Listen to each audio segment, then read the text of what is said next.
faster, better. This is how the tech world has been going for years. But is this the only way a camera enthusiast like me can go? This is the Sony PMW-F3.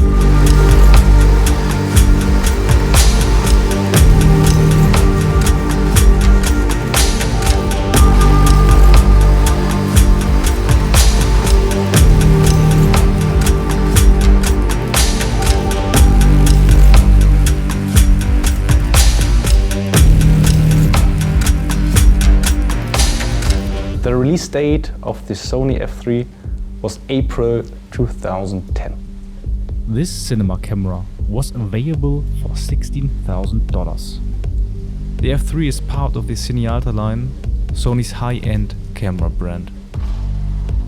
The camera inherits DNA from the F35 and got a color science with film in mind.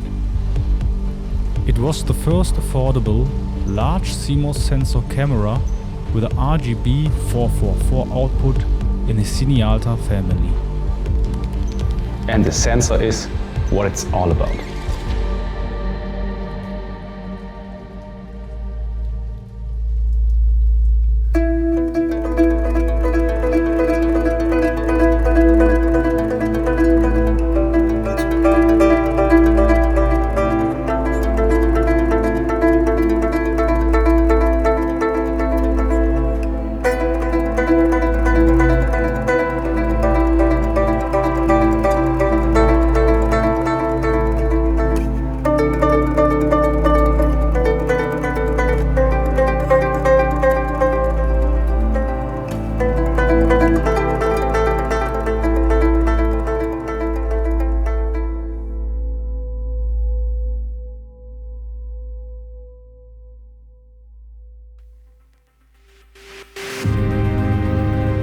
The F3 has a 2.4K Super 35 single CMOS sensor.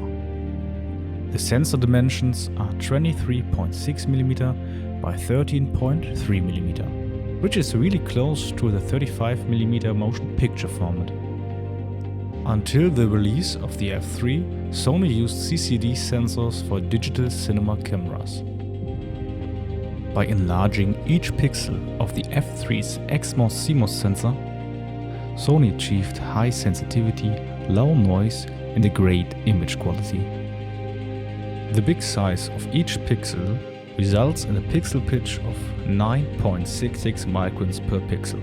The famous Arri Alexa 2.8K Aleph image sensor, also announced in April 2010, has a pixel pitch of 8.25 microns per pixel. And the available Light King, the Sony A7S, has a pixel pitch of 8.36 microns per pixel. So the F3 is the camera with the largest pixels I've ever held in my hands. I even don't know if there's any cinema camera which has larger pixels than this old cinema beast. If you look at the front of the camera body, you'll notice a distinctive feature. The F3 has a PL mount. Underneath is a stainless steel Sony FZ mount. And this mount opens up a world of adapters and lenses.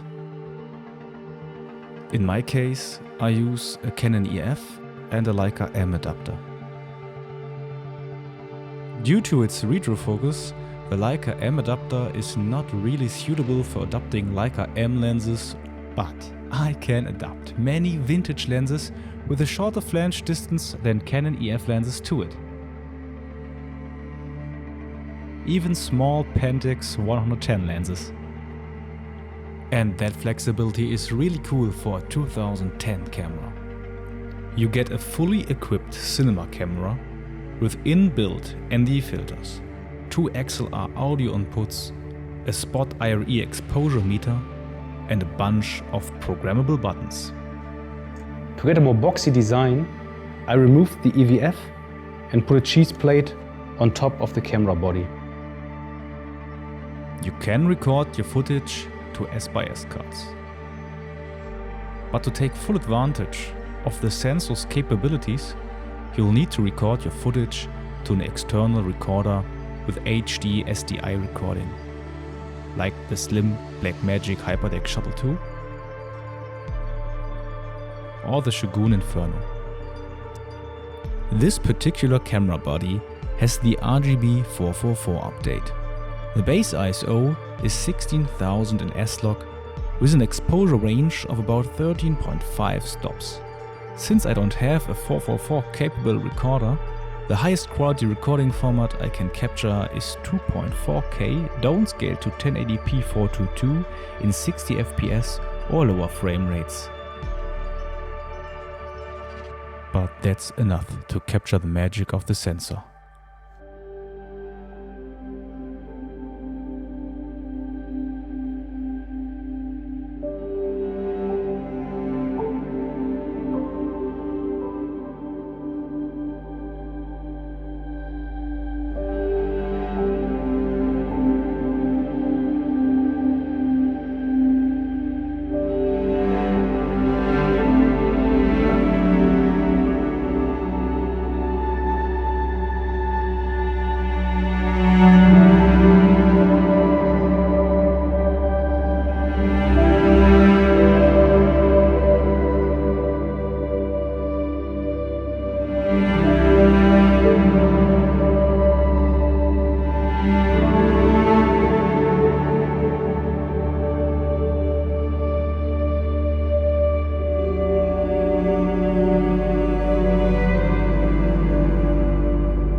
The real joy of such an old cinema camera is that little information available.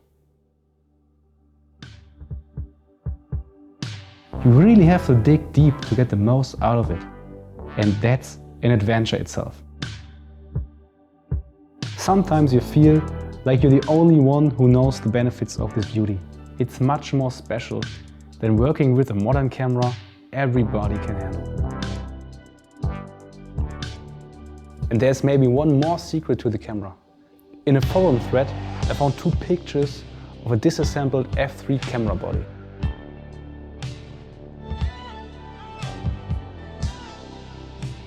Could it really be? Was this camera a collaboration between Fujifilm and Sony? I couldn't find anything about it. But one thing is for sure.